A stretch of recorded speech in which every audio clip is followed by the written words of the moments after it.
বয়সের অনুপাত 11:18 হলে তাদের বয়সের পার্থক্য কত হবে? তাহলে কি বলেছে? Samir is to Tanuj.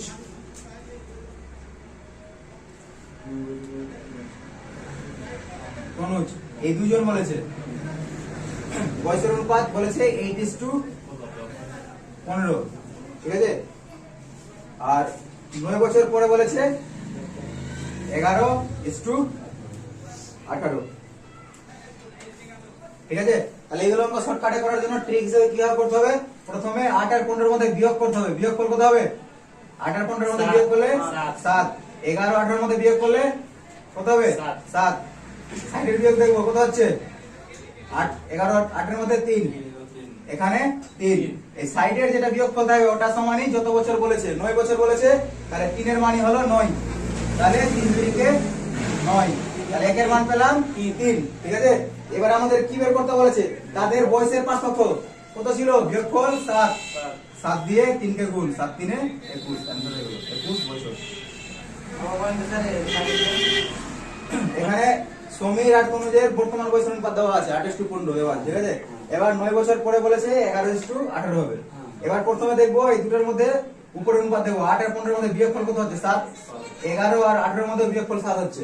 যখন উপরের বিয়োগফল গুলো সমান হয়ে গেছে, সাইডের বিয়োগফল দেখতে হবে সেম আছে কিনা। এখানেও 3, এখানেও 3 সেম আছে, সাইডের গুলো সেম করতে রাখতে হবে। মানে উপরের যদি সেম থাকে সাইডের সেম হবেই। আর যদি বাই চান্স সেম না থাকে আমরা গুণ করে সেম করব, ঠিক আছে। তাহলে 3 এর মান 9 হয়ে গেল, তাহলে 1 এর মান কত হবে? 3। এবার এটার বিয়োগফল জানতে হবে, পার্থক্য জানতে হবে দুজনের মধ্যে। 7 তো অলরেডি ছিল, 7 কে 3 দিয়ে গুণ করে দিলাম। 3 নম্বরটা বলছে রাম আর লক্ষণের বয়সের অনুপাত যথাক্রমে 5:4। 3 বছর পর তাদের বয়সের অনুপাত যথাক্রমে 11:9। লক্ষণের বর্তমান বয়স কত হবে? তাহলে রাম বলেছে লক্ষণ, ঠিক আছে। বর্তমান বয়সের অনুপাত বলেছে 5:4, 5:4, এটা হলো বর্তমান বয়সের অনুপাত। বর্তমান পরেরটা বলেছে 11:9, এটা বলেছে 3 বছর পর, মানে পরে, ঠিক আছে। পরের অনুপাত বলেছে এটা। এবার আমরা দেখবো 5 আর 4 এর মধ্যে বিয়োগফল কত? 1। এখানে 9 আর 2 এর মধ্যে 2, তাহলে এখানে 2 ডিফারেন্ট আছে, এখানে 1 আছে। তাহলে এখানে সেম করব ডিফারেন্ট, এটাকে 2 দিয়ে গুণ করে দিচ্ছি। তাহলে এই 2 দিয়ে কি করব? এটা গুণ করব। 5 দিয়ে কত হবে? 10, 2 4 8। এটা যেমন ছিল রেখে দিব 11:9। এবার দেখ বিয়োগফল গুলো সেম হয়ে গেছে। উপরে ডিফারেন্ট 2, নিচে ডিফারেন্ট 2, সাইডে 1, সাইডে 1 হলো। এবার 1 এর মানে কত বলেছে? 3 বছর পর বলেছে, তাহলে 1 এর মান হয়ে গেল 3। 1 এর মান পেয়ে গেলাম 3। এবার আমাদের কি বের করতে বলেছে?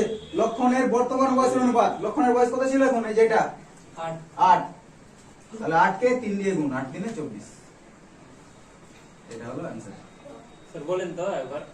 আমি ওটা কেন রাখলাম? আমরা 2 দিয়ে গুণ করার পরে আবার সেম রেখে দিলে নিচেরটা চেঞ্জ হবে না? সেম তো করতে হবে, চেঞ্জ কেন হবে?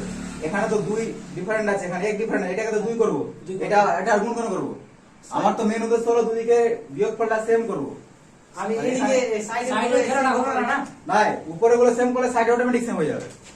উপর নিচের বিয়োগফল সেম হলে সাইডের সেম হবেই, হতে বাধ্য হবেই। যেভাবে হোক এখানে যদি সেম করি তো সাইডের তো সেম হবেই। আর সাইডে যখন সেম হয়ে গেল তো আমরা ওটা মানে ধরে নিব, এক সমানই হলো 3 বছর। আমি বলছিলাম যে আমি সাইডের কে আগে যদি মানে 6 এখানে আসছে আর 5 আসছে, হ্যাঁ 4 এখানে 6 2 5 এটাকে সেম করা যাবে না? ওটা সেম করতে হবে না, আগে উপর নিচে সেম করতে হবে। উপর নিচে সেম করলে সাইড অটোমেটিক সেম হয়ে যাবে। তাহলে এই গল্প আছে, উপর নিচে যদি সেম করতে পারি সাইডে সেম, মানে ওটা ধরে নিব, যত বছর আগে পড়ে গুলো ধরে নিব। এবার যখন আমরা পেয়ে গেলাম, এটা যখন করলাম তখন এইটা অনুপাত হতে হবে। লক্ষণের বর্তমান বয়স এটা হয়ে গেল 8, 8 3 24 বছর। आंसर।